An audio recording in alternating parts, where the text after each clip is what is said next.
Hello everyone, अपने पास एक question है the simplified values of sine alpha to the power 4 plus cos alpha to the power 4 plus half sine square two alpha. इसको solve कीजिए। तो हम जैसे ही इसको लिखते हैं, मैं ऐसे लिखूंगा sine alpha to the power 4 plus cos alpha to the power 4 plus half.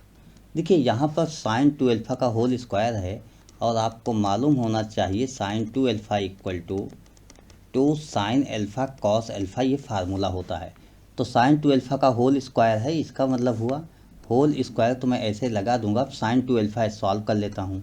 ये हो जाएगा आपके पास two sine alpha cos alpha. इस तरीके से मैंने नोट कर लिया। अगले स्टेप में मैं इसको ऐसे ही लिखूँगा, sign alpha to the power 4 plus cos alpha to the power 4 plus half. 2 का स्क्वायर 4 हो जाएगा, 4 sine alpha sine square alpha cos square alpha, इस तरीके से। और 2 4 से कैंसिल होगा, यहाँ पर 2 हो जाएगा। इस स्टेप को अब लिखूँगा, sine alpha two the power 4 plus cos alpha two the power 4 plus 2 time sign square alpha cos square alpha. देखिए ये कोई हमारा फार्मूला बन रहा है। इस फार्मूले को हम ऐसे बताएंगे, sign square alpha two the power 2 plus cos square alpha power 2 plus 2 time sign square alpha cos square alpha. आपको शायद याद आ गया होगा, ये फार्मूला बन रहा है A square plus B square plus 2 time A into B. ये फार्मूला क्या होता है, ए प्लस बी का होल स्क्वायर। तो यही फार्मूला हम यहाँ यूज करेंगे और इस फार्मूले के अकॉर्डिंग सॉल्व करेंगे। तो अब हम क्या लिखेंगे, ए प्लस बी का होल स्क्वायर, यही तो फार्मूला कह रहा है। और ए के प्लेस पर हमारे पास होता है sign square alpha plus cos square alpha. देखिए ए की वैल्यू साइन स्क्वायर अल्फ़ा, यही हो गया। बी की वैल्यू कॉस स्क्वायर अल्फ़ा, बाकी 2 के साथ 2 मैच किया, ए के साथ साइन स्क्वायर अल्फ़ा, बी के साथ कॉस।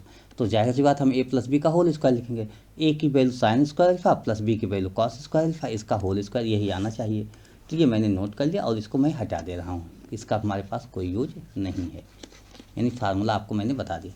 अच्छा, आप लोग एक बात और जानते हो कि sine square alpha plus cos square alpha equal to 1 होता है, बीनो। तो आप 1 का स्क्वायर 1 स्क्वायर इक्वल टू 1। तो इस तरीके से आपका इस क्वेश्चन के लिए जो आंसर आ गया वो क्या आ गया, 1 आ गया। तो हम इसको 1 ही लिखेंगे और ऑप्शन में देख लेते हैं कि हमारे पास क्वेश्चन में 1 क्या ऑप्शन में कहीं है। यस, डी में, डी पार्ट में 1 है। तो यही आपका आंसर हो जाएगा। तो मैं आशा करता हूँ आपको ये क्वेश्चन समझ में आ गया होगा अच्छी तरीके से, कोई प्रॉब्लम नहीं होनी चाहिए। अपने दोस्तों के साथ भी शेयर कीजिएगा और कोई आपके पास अदर क्वेश्चन में डाउट होता है तो आप मुझे बताइएगा भी। चैनल को सब्सक्राइब भी कर लीजिएगा ताकि आपको अदर्स क्वेश्चन जब सॉल्व किए जाए तो उसका नोटिफिकेशन मिलता रहेगा। अच्छा, ये क्वेश्चन इसी के साथ ये भी बता दूं, ये क्वेश्चन आपका 11th स्टैंडर्ड का हो गया, इसलिए कि 10th में साइन टू अल्फ़ा का फार्मूला नहीं सिखाया जाता, 11th में सिखाया जाता है। तो अब आप इस क्वेश्चन को 11th में ही करोगे, यानी 11th स्टैंडर्ड का क्वेश्चन हुआ। Okay, thank you, bye.